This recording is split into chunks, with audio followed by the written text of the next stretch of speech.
A gente vai começar a aula de hoje sobre controles, tá? É uma aula mais rápida hoje, que a gente vai ver aí sobre como a gente implementar os controles dos jogos. Tem um monte de dicas importantes, tá? Que, de repente, para a gente que joga, fica transparente, mas na prática existe um bom histórico e muitas dicas para a gente fazer um jogo funcional, tá bom? Qual a importância, né, de controles funcionais? Esse jogo aí, se vocês nunca ouviram falar, ele chama Castle, né? E o personagem ele tá morto ali na frente da porta. Se eu não me engano, essa é a primeira cena desse jogo e ele é dificílimo e insuportável de jogar, ele é muito chato. O principal defeito desse jogo são os controles. Detalhe que esse jogo ele é famoso, tem gente que até gostava dele por ser um dos primeiros jogos que jogou na vida, mas ele é muito ruim de jogar. Eu recomendo que vocês experimentem para ver como é que é. No final dessa aula tem um vídeo de um youtuber que ele faz críticas a jogos assim, né? E ele faz esse jogo é o pior jogo de controles na opinião dele. Eu só não gosto porque ele fala muito palavrão, né? Ele fala demais até. Mas as críticas que ele faz são muito interessantes e são bem aplicáveis aqui depois para vocês olharem e entenderem o que eu quero dizer com controles ruins. Ele tem vários exemplos ali. A gente vai passar por alguns deles, alguns exemplos ruins aqui também, só que a gente vai falar principalmente aqui dos bons exemplos, tá? Então, a primeira coisa que a gente tem que pensar é que o controle, normalmente, a gente usa as mãos. O Back to the Future errou feio aí, né? Que os videogames em 2015 não usariam mais as mãos. Tá certo, tem algumas exceções, como o Kinect, o Wii, né? Mas a maioria dos jogos ainda a gente controla com as mãos, né? A gente não controla com o cérebro ainda os joysticks, ainda estamos um pouco longe disso, né? De ser divertido só para controlar com a mente. Então, a gente vai estudar primeiro como a gente manipula o joystick. E aí tem um guia do Scott Rogers, que ele analisa os 5 dedos da mão. Então, primeira questão, o polegar, né? O polegar é o dedo mais importante, é onde a gente vai usar para apertar os botões. Ele tem um alcance grande, muito embora o polegar seja pequeno, ele tem um osso interno da mão, que é o que faz com que ele fique no lado oposto aos outros dedos, e esse osso ele também ele estica. Se vocês olharem, não é só os dois ossos do próprio polegar. O terceiro osso, que é da mão, o interno, ele também dá uma boa movimentação para esse dedo. Por isso que ele é ótimo para alcance. E o polegar, ele, por ele ser bem articulado e ser forte, ele é o melhor que tem para a gente usar para fazer o controle, para a gente usar o controle, né? O indicador, ele é o segundo dedo mais forte que a gente tem. Ele é forte e ele é rápido também. Ele é útil para a gente apertar, né? Então, ele pode ser usado para alguma resposta rápida, né? A gente vai ver aqui alguns exemplos de tipos de jogos, né? A gente está falando em geral agora, por enquanto. Depois a gente tem o dedo médio, ele já não é muito bom, não é legal você usar o tempo todo no jogo. É difícil uma pessoa que tem habilidade para usar o dedo médio para apertar botões o tempo todo com precisão e, e frequência rápida, né? O anelar e o mínimo são péssimos. A gente não usa eles para o jogo, tá? É melhor vocês usarem o anelar e o mínimo simplesmente para segurar o joystick, tá? Então é assim que a gente faz. Tem uma exceção que é quando eu jogava fliperama, eu lembro, né? Aqueles manches grandões e tal, e os botões sobre a mesa. E aí, quando eu jogava aqueles jogos de luta, eu joguei muito na minha época, agora eu não jogo mais, né? Eu jogava muito aquele Street Fighter. Então, o Mortal Kombat também, né? E eram 5 ou 6 botões. No Mortal Kombat tinha algumas máquinas que eram um botão de bloquear só, tinha algumas que eram 2. Mas o detalhe é que, como os botões ficavam na bancada, então eu acabava usando 4 dedos para apertar, menos o polegar, que é uma exceção, né? E o manche você usa a mão mesmo para você fazer os movimentos. Você pode segurar com o polegar ou com o meio da mão, né? Depende da pessoa. Depende do tamanho da mão também, né? Tem gente que pega com a ponta dos dedos também, se a mão é muito grande. Aquele manche lá é pequenininho. Enfim, então nesse caso, aí a gente usaria os dedos. Eu usava inclusive o dedo mínimo para apertar o, o último botão de baixo, né? Eu ficava com três dedos nos o indicador e o dedo médio, eles subiam e desciam, eles pegavam duas fileiras de botões, por serem mais rápidos. E o anelar e o mínimo, eles ficavam em um botão cada. Então eu conseguia ter uma rapidez para apertar ali na hora de jogar, né? Mas isso também é uma questão minha. Tem gente que jogava com um ou dois dedos no máximo nesses jogos. Usava três quando você tinha que fazer algum poder, né, do personagem, como o Zangief, que você precisava apertar os três socos para que ele girasse, né? Então, aí, no caso, você tinha que usar também o anelar, com uma certa frequência. Ah, agora, esse joystick aí, como é que a gente usa? Olha, ele tem três botões embaixo. Ele, normalmente, o pessoal usava com o polegar, né, para apertar os botões. Só os polegares aí, você não usava nenhum outro botão. Eu já vi gente usando os três dedos o indicador, o anelar e o dedo médio um em cada botão. Já vi isso acontecer. Mas é muito raro, né? Porque você tem que segurar o joystick de uma maneira estranha, assim, com a palma da mão na ponta ali. Não fica muito legal, né? Aliás, esse design é um design antigo, de joystick bem antigo, que o pessoal não usa mais, né? Então tá aí, né, a maneira como a gente deve usar. Nos joysticks atuais, é esse modelo mesmo que a gente vai fazer, né? A gente vai usar esses dedos aí.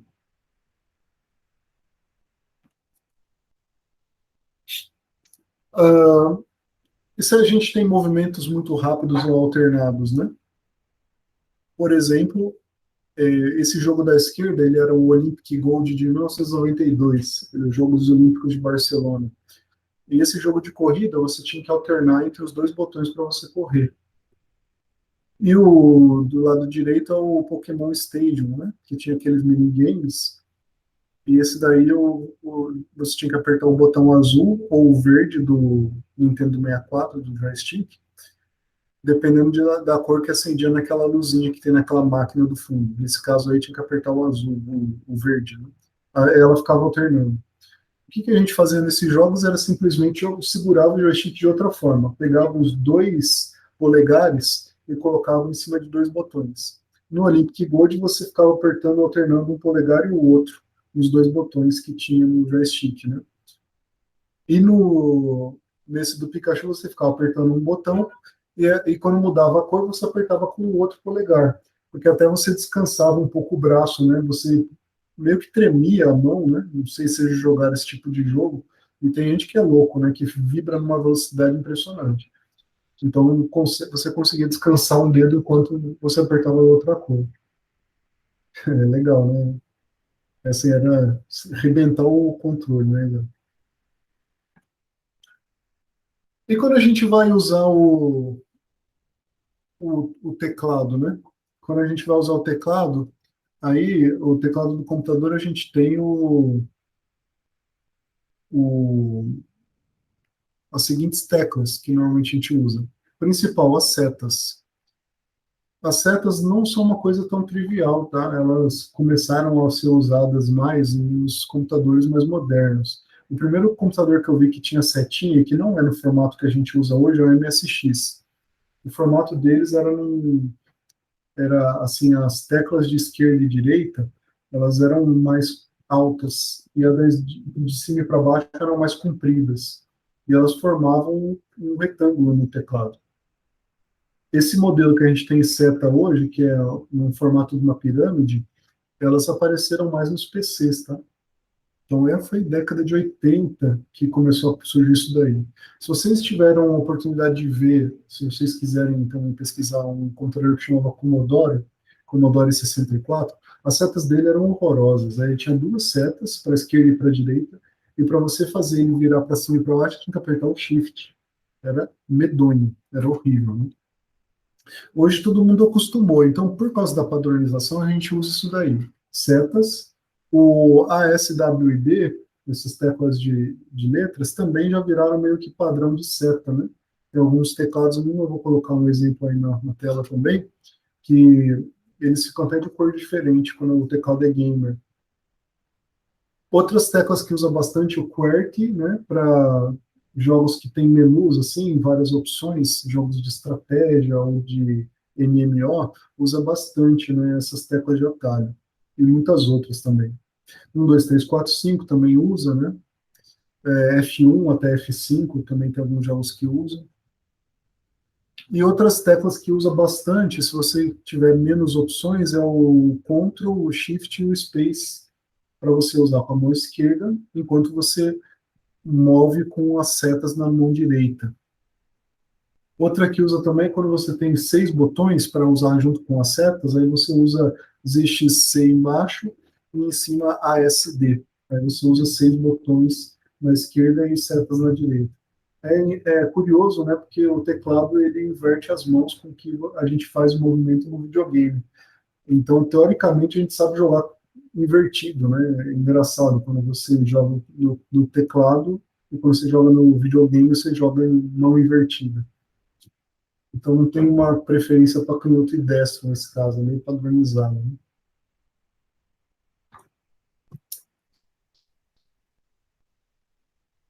Então, agora, falando um pouquinho mais específico de alguns jogos, né? Jogos de estratégia. Estratégia normalmente é muito melhor no teclado você jogar, né? Existem jogos de estratégia nos videogames, tá, que você usa bastante tecla, mas se você for ver StarCraft, né, jogos desse tipo, o teclado é muito bom, ele é excelente, né, ele te dá muita opção. E você não precisa ficar navegando nos menus para você usar. Você tem tanta tecla que você consegue fazer e até programar sequências de teclas, né, para teclados gamers. Então, assim, o que que é interessante? Você fazer atalhos, tem duas variantes. Uma é com atalhos das letras do teclado, que é o início da letra do que você, da ação que você vai fazer ou do objeto que você está selecionando. No StarCraft, por exemplo, a gente usava muito B para build, né? E aí cada construção que você fazia, a primeira letra da construção, às vezes era a letra do teclado, que era o atalho para você já escolher, para você não precisar ficar clicando 1000 vezes, né? Você apertar, por exemplo, BA, você build alguma coisa que começa com a letra A. E aí você já constrói, você já move muito mais rápido. Se vocês olharem, vale a pena, tem algumas competições de jogos de estratégia tipo StarCraft, e tem os vídeos do pessoal que é nível mundial, é impressionante a velocidade com que eles teclam, né? Os caras são mais rápidos do que isso tocando, do que um cara tocando Beethoven no teclado, né? No piano, impressionante. Eles têm lá a quantidade de teclas por segundo, né? É ridículo. O Yuri comentou também, é verdade. Enfim, outra alternativa é também colocar as teclas de atalho na ordem com que uma perto da outra, em sequência. Esse jogo aí, quem já jogou o Bloons Tower Defense, é muito divertido esse jogo, tá? Recomendo muito vocês verem, quem não conhece.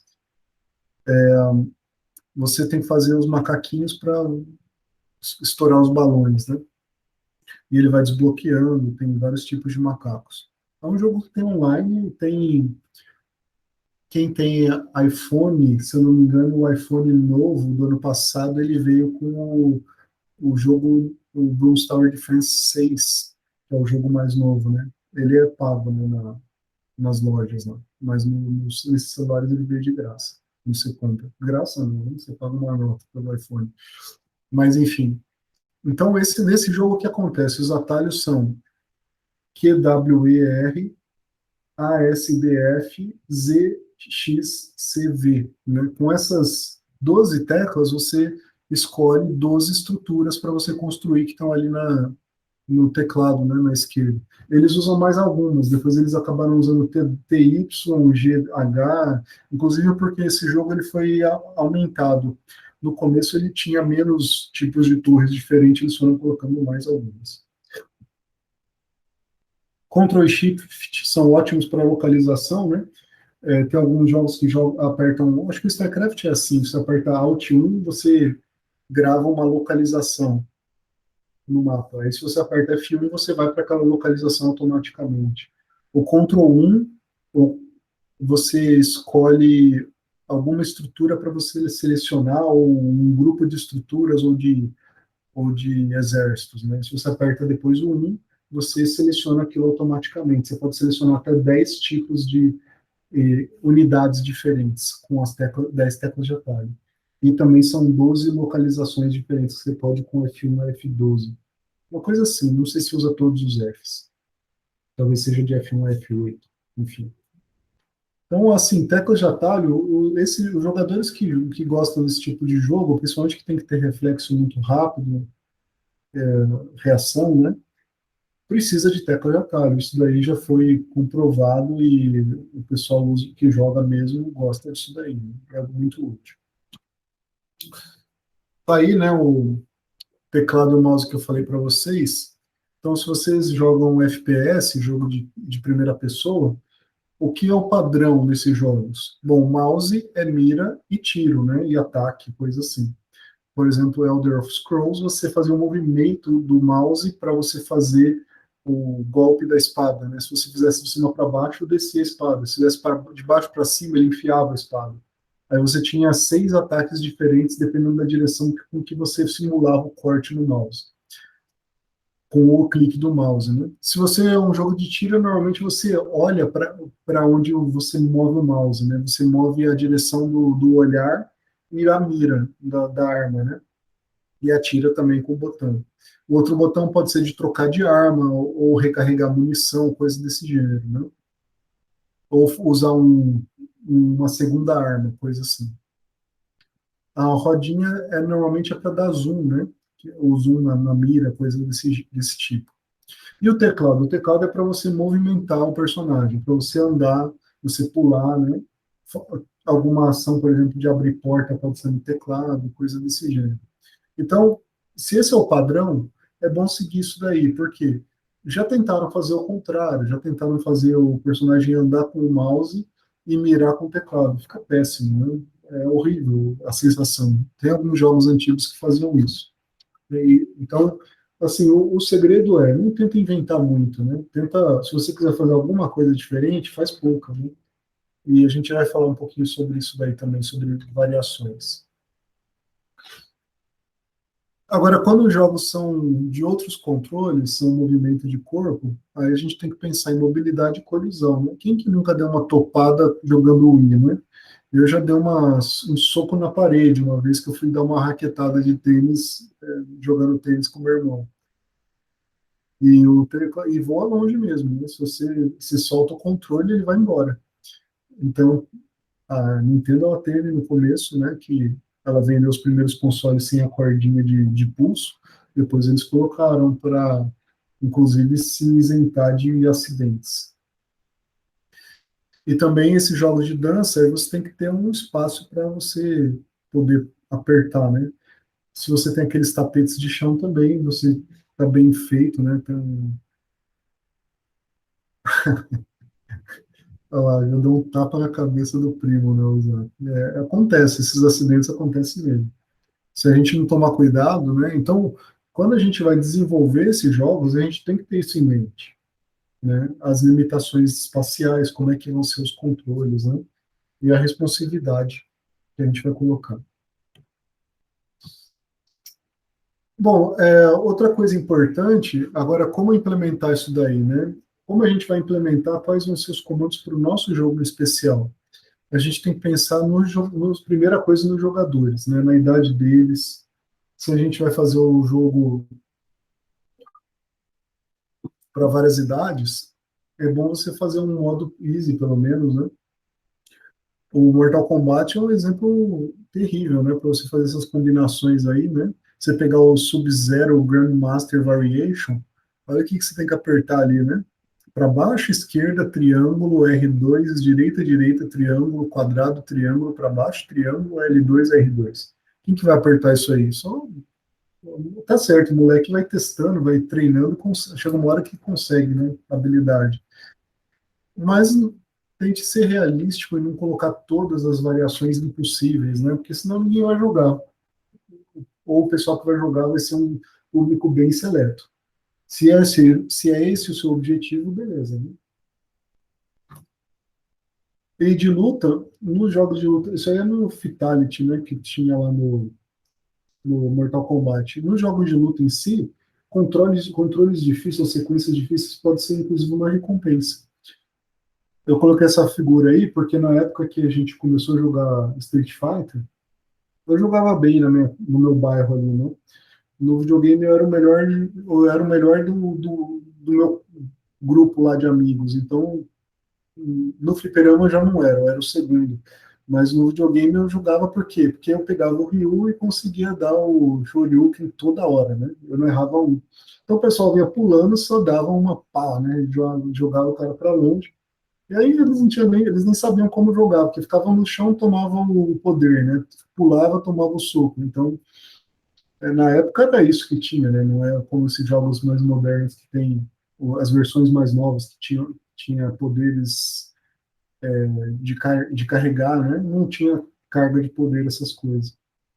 Mas o que que acontece? A sequência do Shoryuken não era fácil de fazer, pelo menos quando saiu o jogo, né? O pessoal foi treinando para aprender a fazer isso. Hoje a criança treina desde pequena, talvez você já pegar esse ritmo aí, mas enfim, era uma recompensa você conseguir fazer o poder quando você quisesse, né? Talvez a recompensa hoje seja para você fazer aquele duplo Shoryuken, né? Para você usar com um poder especial, que não é fácil, né? Você vai ter que fazer a sequência, se você errar, você toma uma bordoada, né? Enfim, então tenha isso em mente, que jogos de luta é uma exceção, assim, na sequência de comandos que você dá para fazer os golpes. Se você quer fazer diferente, tudo bem, mas aí, como eu disse, outra alternativa é você permitir personalizar. Dê alternativas, né? Se você, por acaso, quer fazer um jogo que é oposto do que normalmente o pessoal faz, deixa que eles configurem também de outra maneira se quiserem, tá? Permita personalizar. E é bom você usar isso na tela de opções e durante o jogo, tá? Esse é um exemplo que eu coloquei ali, inclusive acho que eu comentei ele na última aula, que é o Mini Car Racing. Jogo excelente lá, para quem gostava de Rock and Roll Racing. E o gráfico dele não é grande coisa, mas é muito divertido. E um problema que esse jogo tinha é, quando você joga de dois, ele não salva. Não sei por quê, mas ele não salva. Você tinha que jogar até o fim. E segundo, que os controles dele você só conseguia mudar antes de começar o jogo. No meio do jogo não dá para mudar os controles. É horrível, né? É muito péssimo.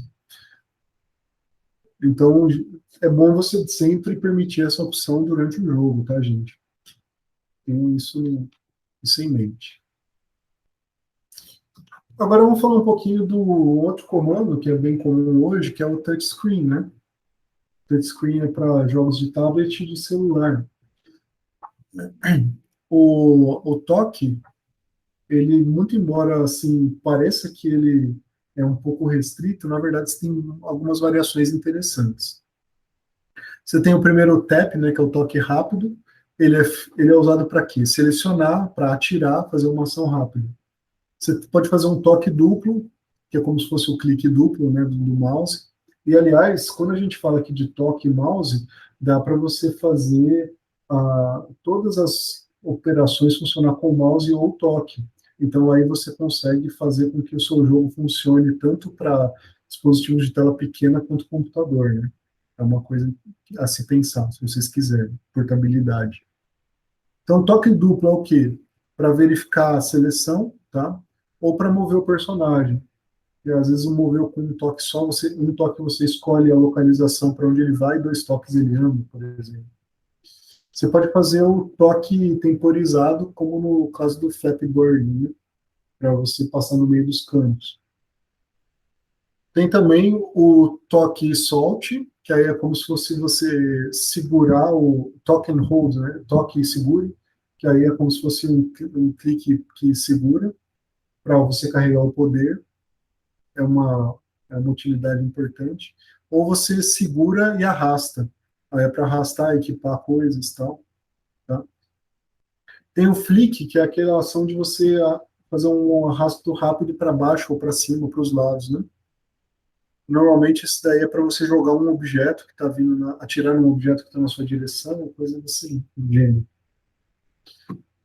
Aí tem o caso do Angry Birds, né, que é o Pull and Release. É engraçado, né, que eles fizeram esses comandos e criaram um jogo só com esses comandos, com alguns comandos bem básicos de tela. Tem o de você rabiscar, que é para você pintar, apagar. Tem aquele para você fazer como se fosse um movimento de pendular, para você imitar o movimento do objeto. A gente já vai ver um exemplo nos próximos, né? Mas, como, por exemplo, se você quiser fazer uma gangorra, né, você pode fazer esse tipo de swipe, né? O sweep, sei lá. Acho que eu estou falando errado. Acho que é swipe, né?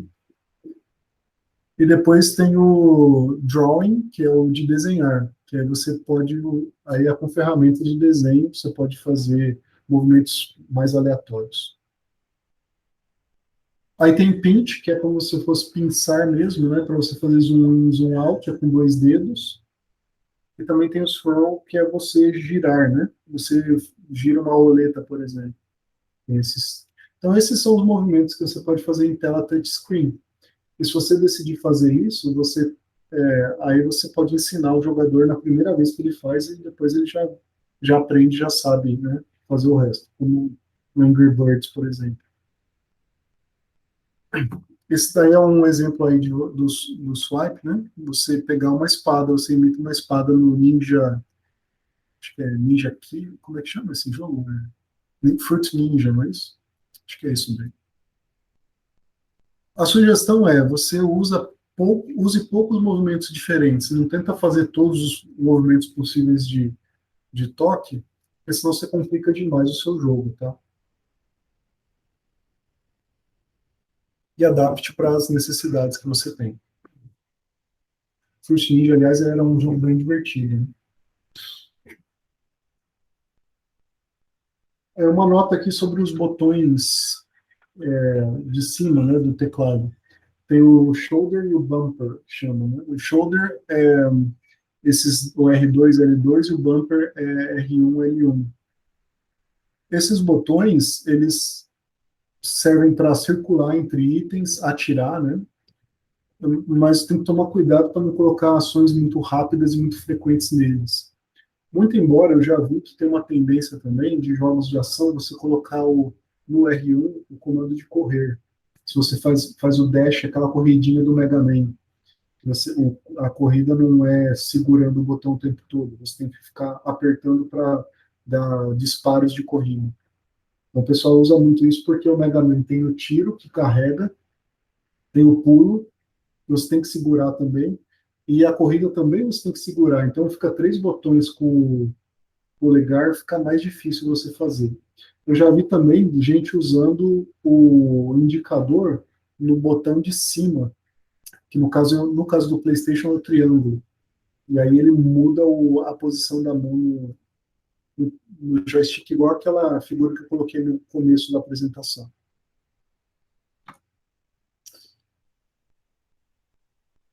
Bom, agora eu vou falar um pouquinho de novo sobre como a gente vai fazer para o nosso jogo, né?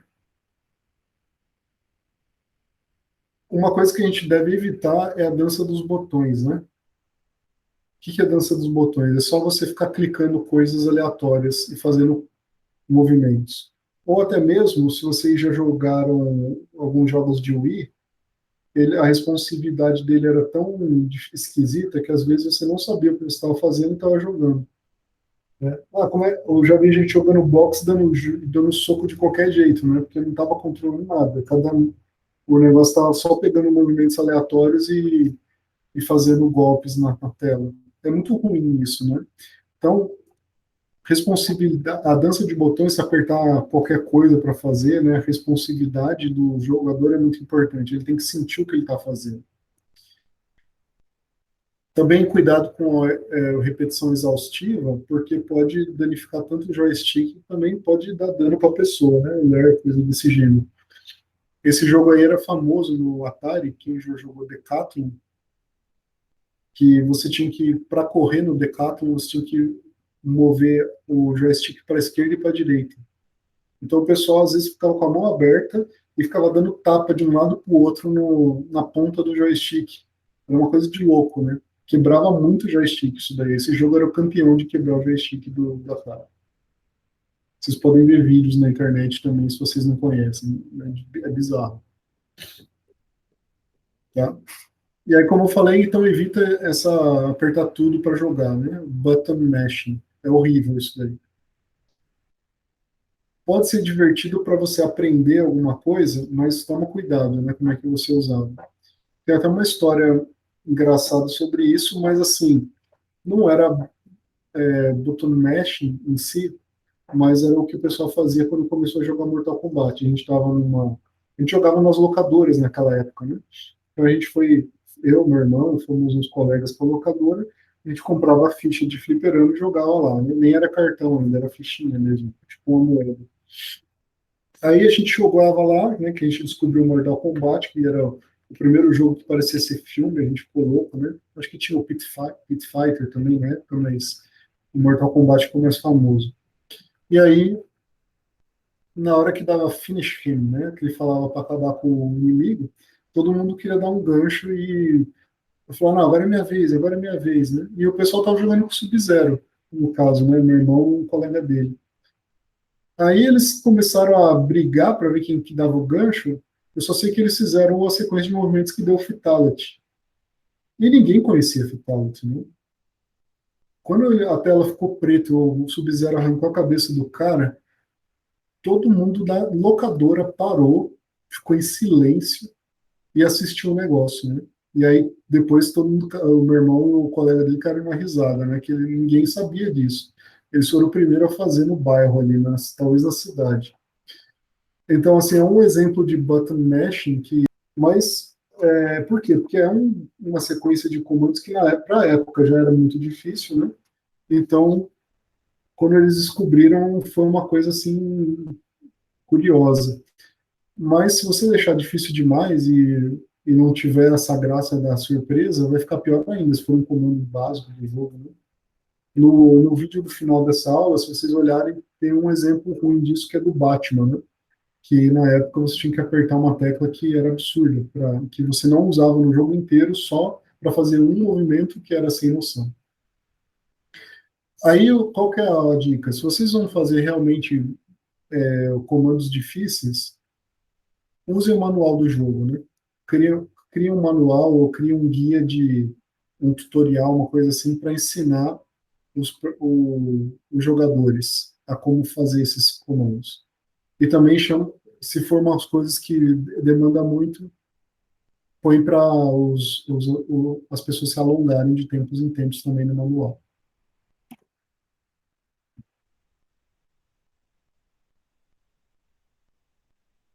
Outra coisa que é importante é evitar deixar botão sem resposta, um botão que não faz nada, né?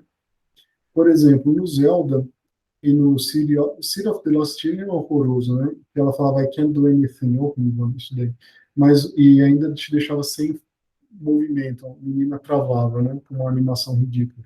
Mas o Zelda é legal nisso daí, a Link to the Past. Se vocês jogarem, vão ver que quando o Link não tem nenhum item para usar no começo do jogo, ele faz um barulhinho, pá, pá, né, quando você aperta o botão, te indicando, ó, você não tem, você está apertando aí, não está fazendo nada, mas esse botão vai ser usado. Eu achei muito, muito bem feito isso daí. Tá? Se tiver um modo de treinamento, você pode dizer também, olha, esse botão aí não é usado. Sim, é legal isso aí.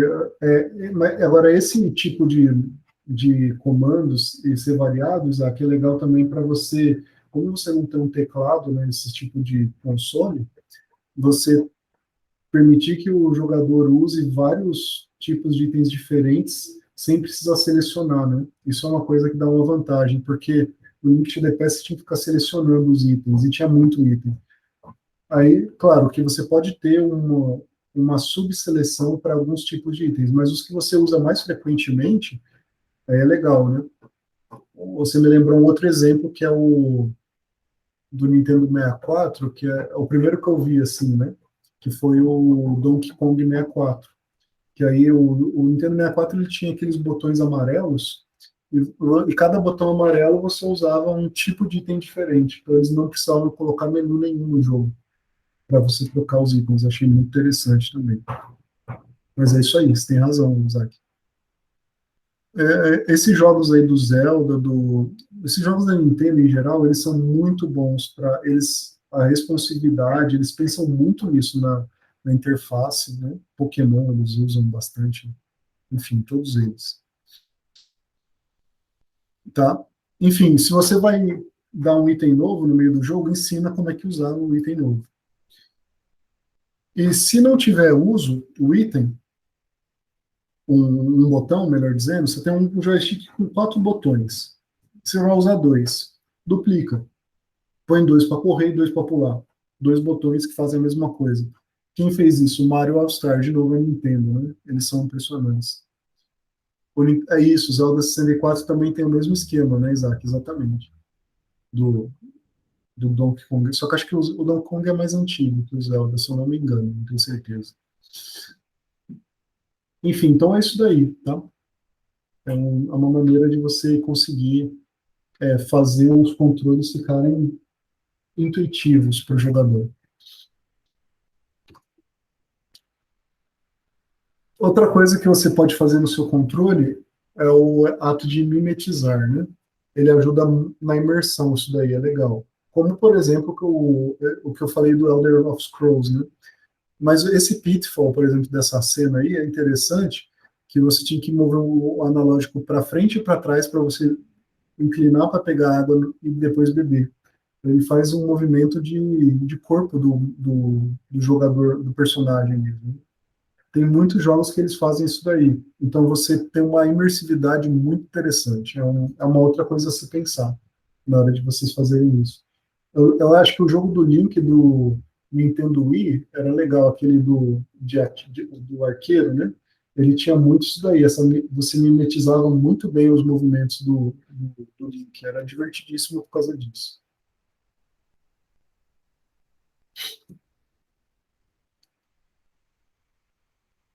Agora, a regra principal, né? Resposta imediata. O jogador odeia lag. Nem precisa dizer isso. Por qualquer razão que seja, né? Travar jogo é péssima ideia. Não façam animações demoradas, né? Como I can't do anything e coisas desse gênero. A gente vai ver mais também sobre câmera, mas é importante a gente, nas próximas aulas, inclusive, né? Não sei se é a próxima ou a outra. É muito bom é importante escolher uma maneira de você fazer a câmera e fica nela, tá? O Mario 64, eles inovaram que você tinha vários tipos de câmera. Foi o primeiro jogo 3D assim que tinha 2 tipos de câmera que eu conheço. Você podia ver de lado, podia ver de trás do personagem, né? Acho que tinha 3 modos de câmera, inclusive. Só que uma coisa que dificultava muito é que, dependendo do modo de câmera, era muito difícil de você andar com o Mario. Principalmente se era numa passagem estreitinha, às vezes você ia andando, ele ia girando a câmera enquanto você andava. Então, você tinha que ir também mudando a direção do direcional do D-pad. Era uma coisa horrorosa, né? Normalmente você caía. Até que você descobria que tinha um modo de câmera que fixava o lado, então aí ajudava bastante. Mas nada de crítica ao Mario 64, né? Foi uma revolução. Não estou dizendo que foi um jogo ruim, né? Mas ele tinha seus defeitos. E os atuadores, né? Também são controles que a resposta vibratória, a gente já comentou isso nas últimas aulas, né? Nesse jogo no Silent Hill, por exemplo.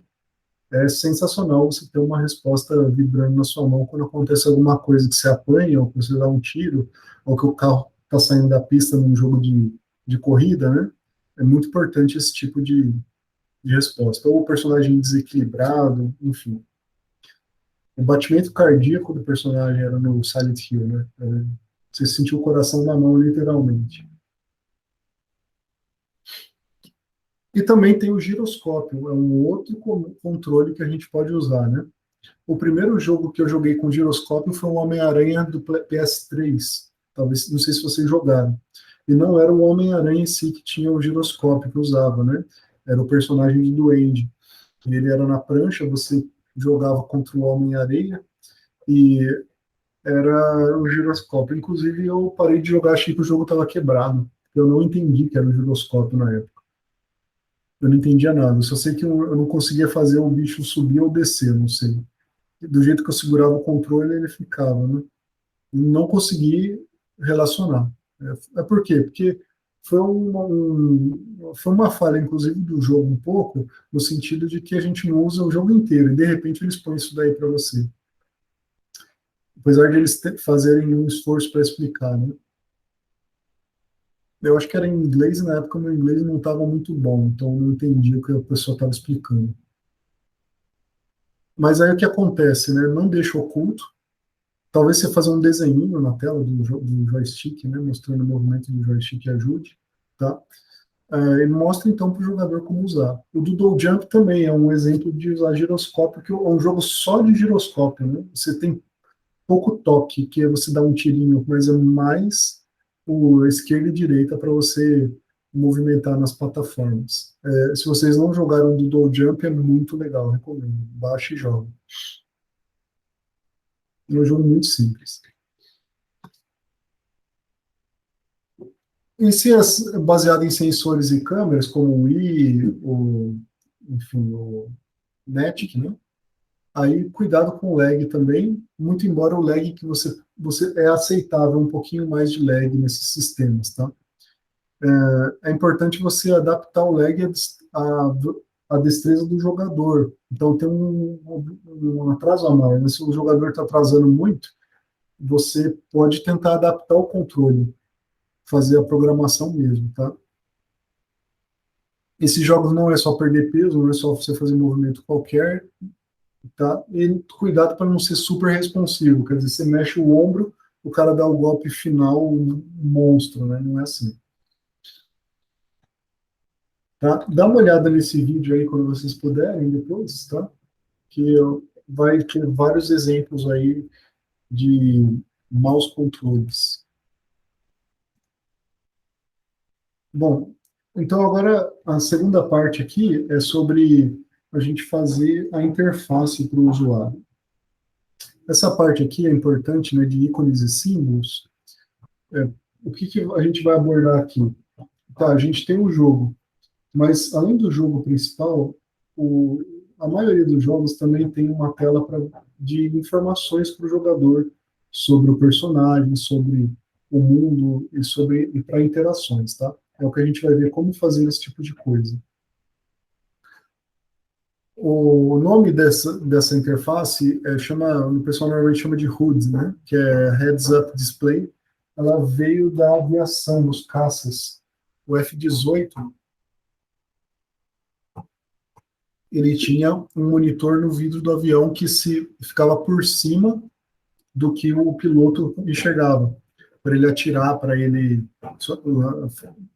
enfim, pilotar o avião. Tinha toda a informação na tela. E daí que veio a a inspiração para fazer o HUD dos jogos também. Então, vocês podem ver aí, esse é um exemplo de HUD, né? E normalmente ele fica em cima do cenário, tá? Em torno do cenário. E cada jogo implementa de uma maneira. A gente vai ver aí os elementos dele e como fazer. Então, olha só algumas coisas que tem. Tem barra de energia ou de vida. Isso daí sempre teve, né? Tudo que é jogo teve. Eu não sei que eram jogos que você morria num costão só. Uma coisa que fizeram muito também é marca de mira. Desde aqueles jogos bem pré-históricos, que tinha um pontinho que era a mira de uma nave que ficava no meio da tela, né? Até as miras laser hoje de jogos de FPS. Também a munição, quantidade de tiros, os equipamentos, o placar, quantidade de experiência do seu personagem. Mensagens de incentivo também são do HUD, que não fazem parte do jogo, né? Vejam Candy Crush, vejam exemplos de o próprio Mortal Kombat, né? Falava Finish Him, Fatality, etc. Né? Mapa, radar também é importante e avisos também, né? Mensagem de aviso. Então vamos ver alguns elementos aí. Primeiro, a barra de energia. O Yuri está comentando aqui, achou criativo a HUD do Vida do Resident Evil antigos. Parecia um batimento cardíaco, indicava com a cor. Sim, esse era bem criativo mesmo. A gente vai falar, inclusive, de barra de energia aqui, o Yuri. A gente vai ver alguns exemplos, tá? Esse é um deles, que mudou, assim, o estilo, né, que normalmente usa. Que aqui a gente está acostumado a ver a coração, né, vermelho, né? Cuidado para não mudar muito essas cores. Se vocês usam um azul ou verde, muitos jogos eles põem isso daí como sendo energia de habilidade ou de mana ou coisa semelhante, né?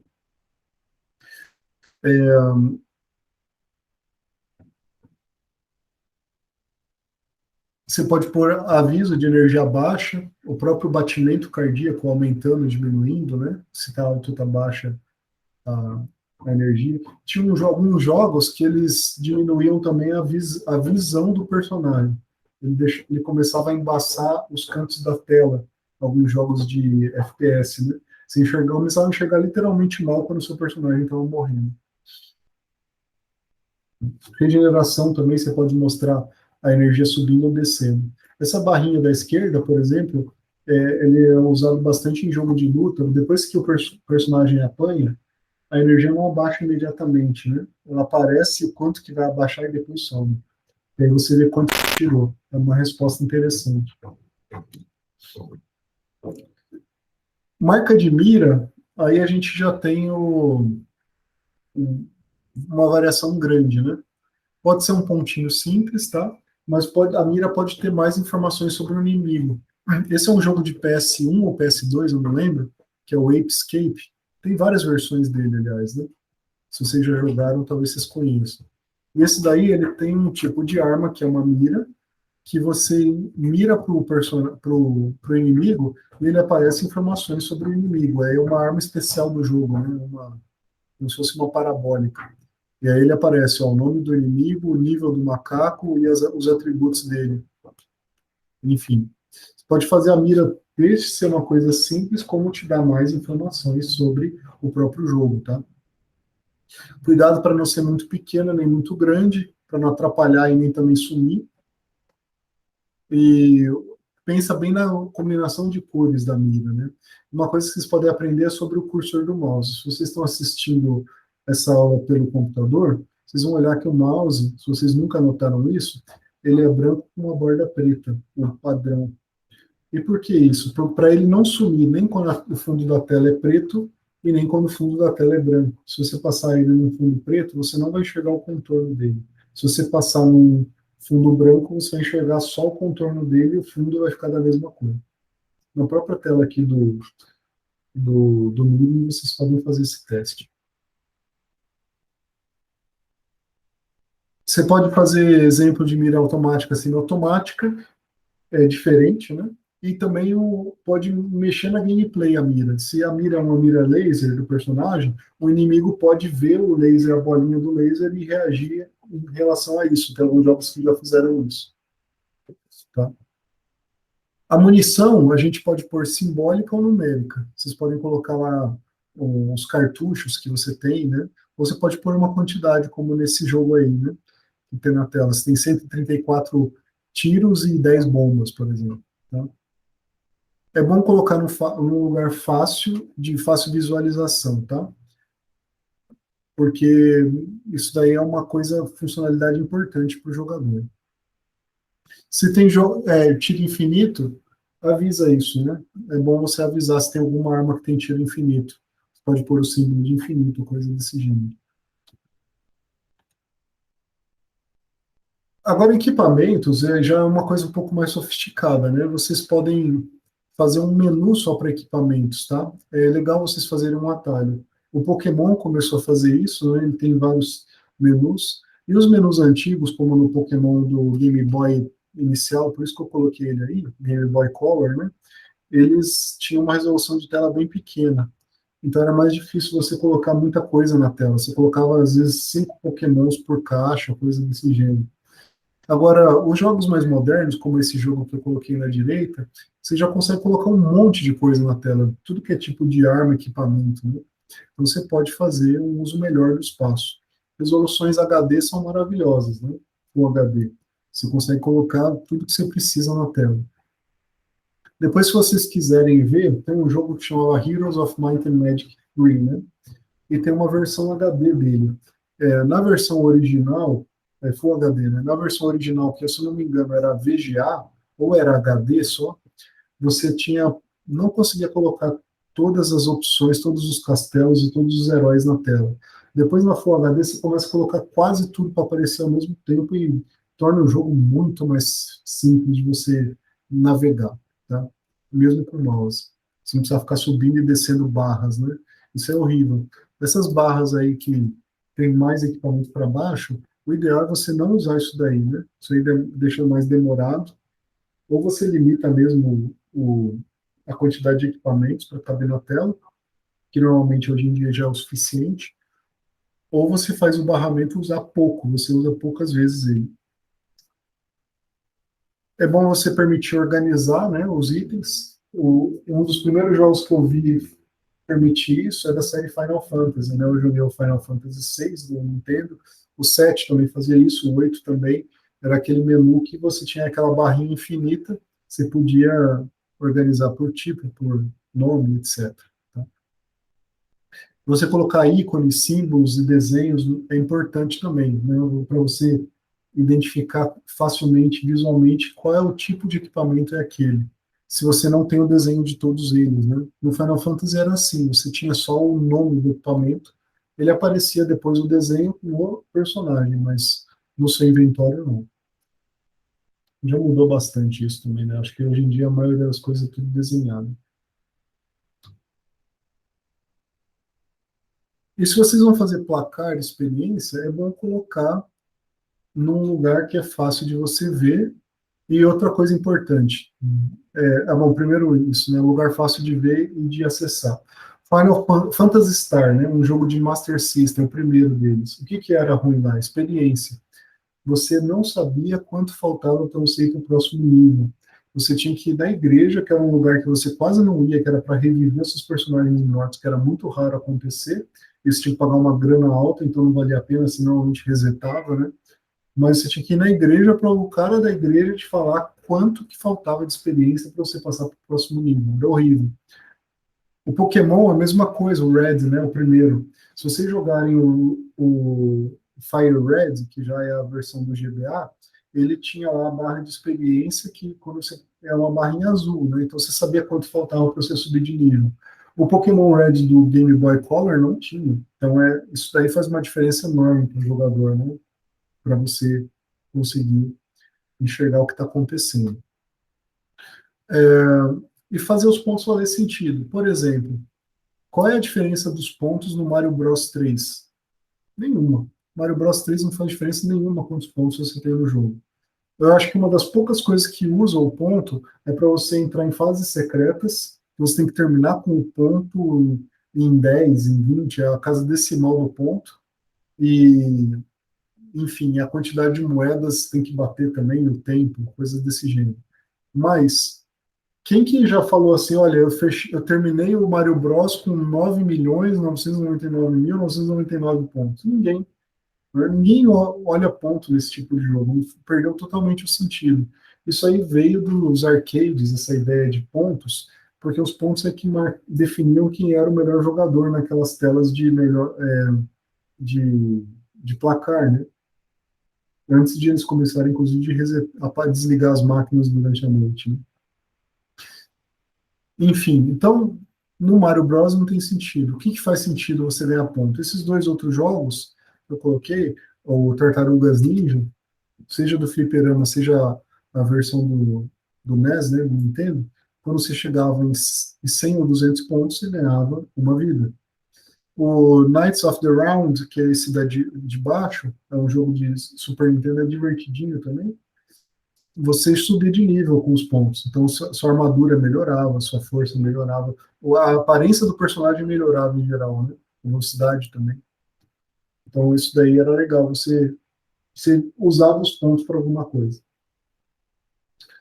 Mensagem de incentivo, como é que a gente vai fazer? Bom, jogos de dança, né, eles ensinaram bem isso. Mensagem de incentivo é legal você fazer com um significado. É bom você fazer visual e também escrito na tela, sonoro, desculpa. Um jogo que eu achei bem divertido, assim, que é de cartoonizado, é desse Marvel, Spider-Man Maximum Carnage, né? Ele, quando você dava um golpe e acertava os inimigos, ele fazia ele tinha essas mensagens, né? Clack, por exemplo. E ele imitava os sons de quadrinhos que tinham esse tipo de mensagem. Eu achei legal, né? Cuidado para não exagerar muito. Você deixa para exagerar quando realmente a mensagem é significativa. Agora, com respeito a radar e mapa, o legal é a gente usar de uma maneira que não atrapalhe e que seja muito útil. Dois jogos que são fundamentais, três tipos de jogos, né? Estratégia, FPS e corrida. Esses três têm que ter mapa. O mapa de corrida é um pouco diferente que é do circuito, normalmente, né? Se vocês já jogaram aí qualquer Mario Kart, vocês vão ver que tem um mapinha no canto. Muita gente usa. Quem joga bem, com certeza usa, né? Tem que saber quando está chegando aquela curva difícil ou aquela passagem estreita e coisas desse gênero. Antes de você decorar a pista, né? Jogo de estratégia é fundamental para você, inclusive, navegar na tela. Você não vai mover o mouse na tela para você, ou com as teclas de seta, né? Você vai clicar no mapa para você ir para a região, algumas vezes, né? Ou você vai usar as teclas de atalho. Mas o mapa ele é fundamental também para você ver onde algum evento está acontecendo. Por exemplo, no StarCraft, tanto no 1 quanto no 2, quando você tem uma bomba nuclear sendo lançada, tem um aviso sonoro, ele fala Nuclear Launch Detected, que era a coisa mais linda quando você jogava, né? E o batimento cardíaco subia no máximo, muito embora não fosse tanto aquela coisa, mas era divertidíssimo. E no mapa aparecia onde aconteceu o evento para você, né, que lançou. Para o jogador que recebeu o tiro, aí tinha que ficar procurando. Aí você normalmente navegava pelo mapa também. Você ia clicando até você achar o pontinho vermelho na tela. Outras coisas de mapa que são interessantes se vocês pensarem, a passagem secreta, que não vai aparecer no mapa, a não ser que você ache a passagem, né? E o Fog of War é muito útil também nesses jogos de estratégia, quando você vai para uma região que não tem personagem seu, né? Não tem inimigo, base, não tem como se fosse um campo de visão. Você pode desbloquear, o Fog of War pode ter três níveis. Um lugar que você nunca foi está preto, lugar cinza onde você já visitou, mas não está no momento, e o claro onde você está, né? Onde estão os seus inimigos. Tem vários estilos, né? Tem alguns que deixam você ver tudo que está acontecendo o tempo todo. Aí é o estilo do jogo como você quer implementar mesmo. E os avisos, né? Você pode pôr avisos na tela. Os avisos podem ser, inclusive, para você saber que botão apertar. Esse jogo aí da DC, né? Que era para PS2, você nesses computadores eles tinham uma sequência de botões para abrir a porta, né? Para você desligar o laser. Então aí ele aparecia na tela. É o tipo de coisa que ajuda o jogador a saber o que está acontecendo. Ou quando ele entra num checkpoint, é bom você avisar, aperte tal botão para salvar, né? Então, a regra para a HUD é o seguinte, deixa a tela limpa, esse é o principal. Por quê? Dá a sensação de gestalt, que a gente falou, né? Que é você entrar no jogo. O jogador estar no jogo é muito importante, ele se sentir lá. Então, assim, pode remova sempre todos os objetos que não são necessários no momento. Pode ser aquelas interfaces retráteis, ou aquelas que aparecem com o botão, ou quando o mouse passa em cima de uma região, né?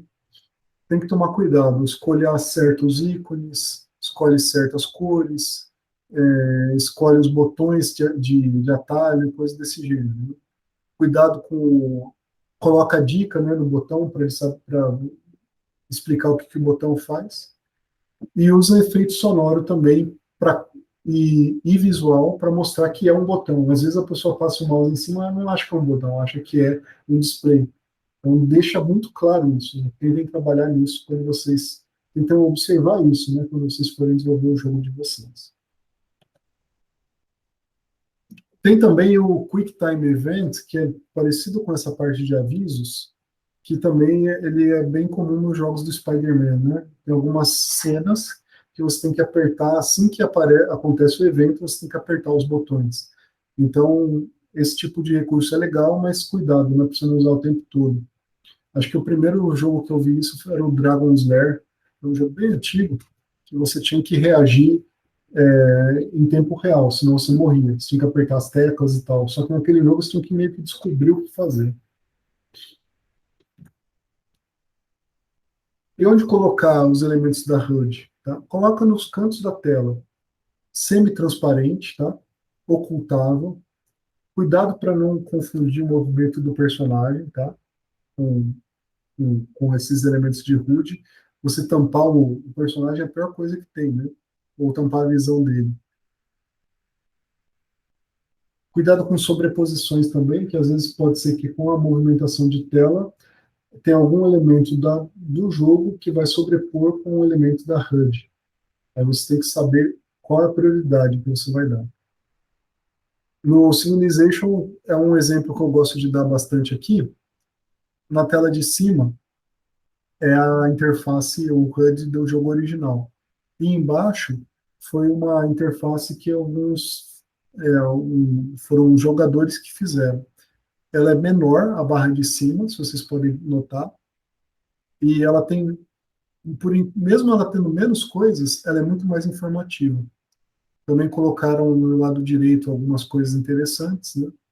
E uma coisa que acontece muito nessa HUD aí é quando você vai mover o mouse e você quer mover um personagem, só que você acaba passando o mouse em cima de alguma coisa da HUD, aí dá interferência.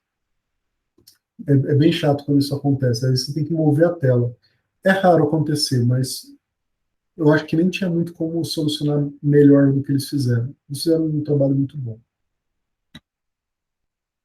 Outras telas que são importantes vocês fazerem é tela inicial, isso é tudo HUD, né? Pôster de. Você tem que pensar o tema que você vai fazer. A tela inicial pode ser um tipo modelo pôster de filme, que é uma coisa mais desenhada, exagerada. Pode ser um modelo heróico.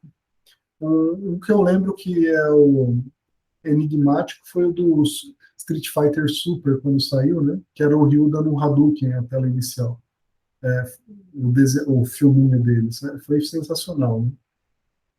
Era lindo na época, hoje é horrível.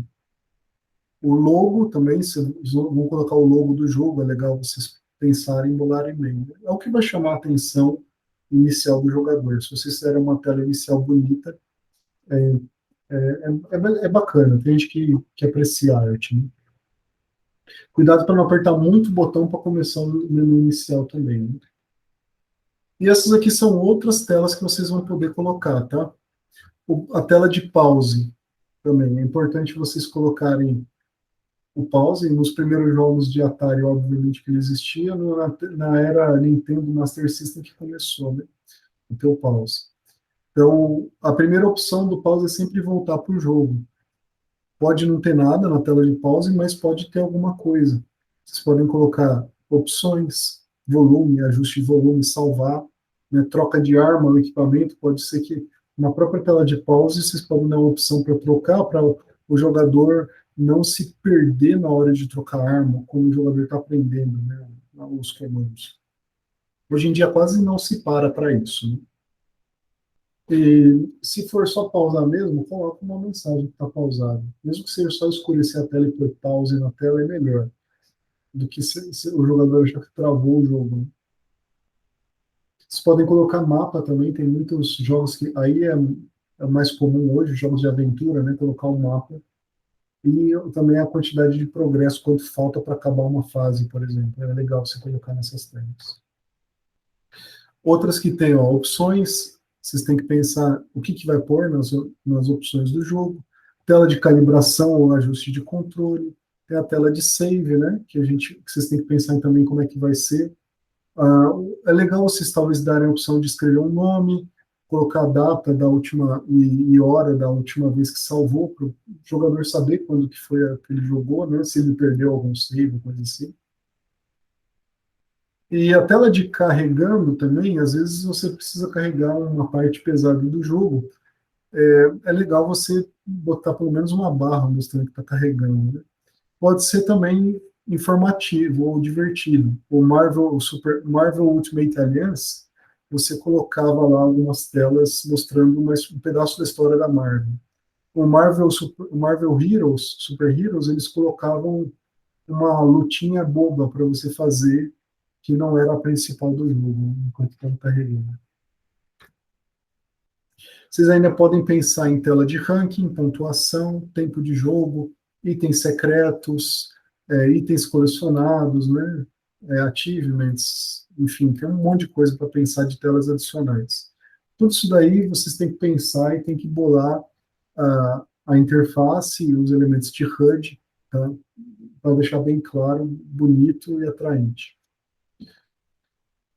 Copyright também vocês podem colocar, principalmente se é jogo de teclado, né, de computador, ou a tela final do jogo com créditos quando acaba. Tá?